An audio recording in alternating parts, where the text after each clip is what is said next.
This is the first episode of a brand new series that I'm doing here on my channel called Games Like Zelda.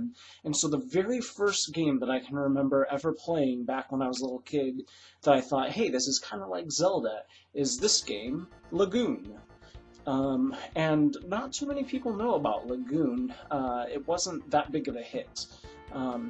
What I remember about Lagoon is I think it was before like several months before I actually had a Super Nintendo, and Nintendo Power did a little review about it. And just to give you some perspective, this was before A Link to the Past was released, and before we knew anything really about A Link to the Past. So I remember looking at these screenshots to this game called Lagoon and thinking, holy crap, this looks like Zelda! I mean, at that point, there were only the two NES-era Zelda games, Legend of Zelda and Zelda 2: The Adventure of Link.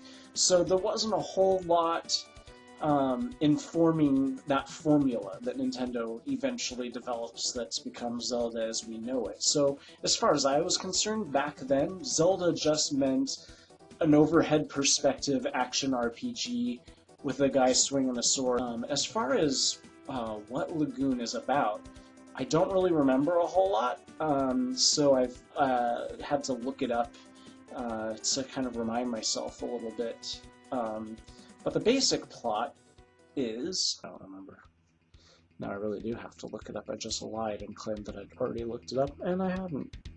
So I'm going to look it up right now. Wikipedia, tell me your truths. Lagoon video game. Lakeland, first country. Oh, great! Something bad happens. That there's this place called Lakeland, and the water is being polluted, and people are getting sick and dying.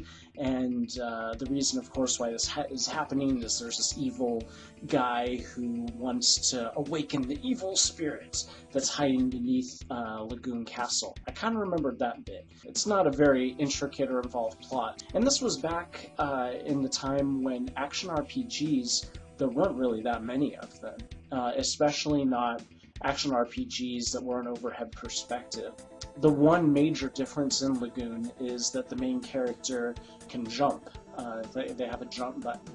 But Lagoon made a good use of it. They didn't make it so that it was super tricky. Like you had these crazy jumps that, you know, made it feel more like a platformer. It was just sort of like, oh, there's a gap in the floor. You gotta just jump over it. It was pretty straightforward and simple, and nothing super tricky. So, I mean, I feel like that's a good argument for why they could go ahead and add a jump button in Zelda games. I mean, of course, we do have in some of the newer overhead games the Rock's Feather, which lets you jump, but I don't know, it just seems kind of silly that you have to get an item that lets you jump when Link could probably just jump on his own. It's not that hard. Anybody can do it. What's a little bit different from Zelda is that it's kind of more RPG-like in the way that it has spells that you can cast, up to 4 different staff things, and then 4 different crystal orb things that you mix and match, and that creates 16 different spells that you can cast. So some enemies, for instance, you're not really going to do much damage to them with just your sword, so they might be weak against fire or a tornado. It is more RPG-like in that respect, and also in the fact that you do level up. So you gain experience points from defeating enemies just like in an RPG, and then you level up, and that lets you attack stronger, have better defense, and so on.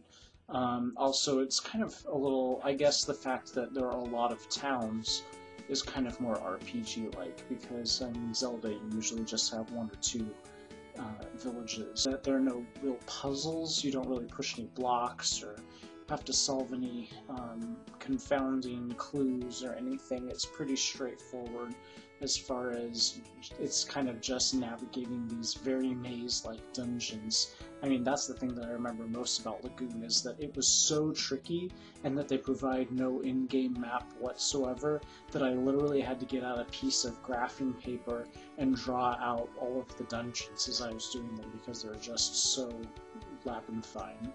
If you feel like, hey, I'd like to do I'd like to play a game that's kind of like Zelda. It's not too terribly involved. Lagoon is a good choice. The gameplay time is pretty short, so you kind of get in and get out pretty fast, and if you're like me, that's a bonus. That's been this week in games like Zelda. Be sure to check back next week when the next game is, I have no idea. I'll have to think about that. Bye, guys.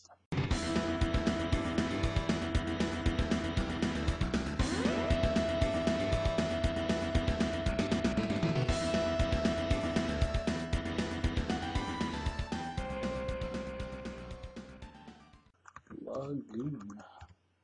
Oops, I spelled it with 3 O's. Did I mean Lagoon with 2 O's? Why, yes I did, Wikipedia.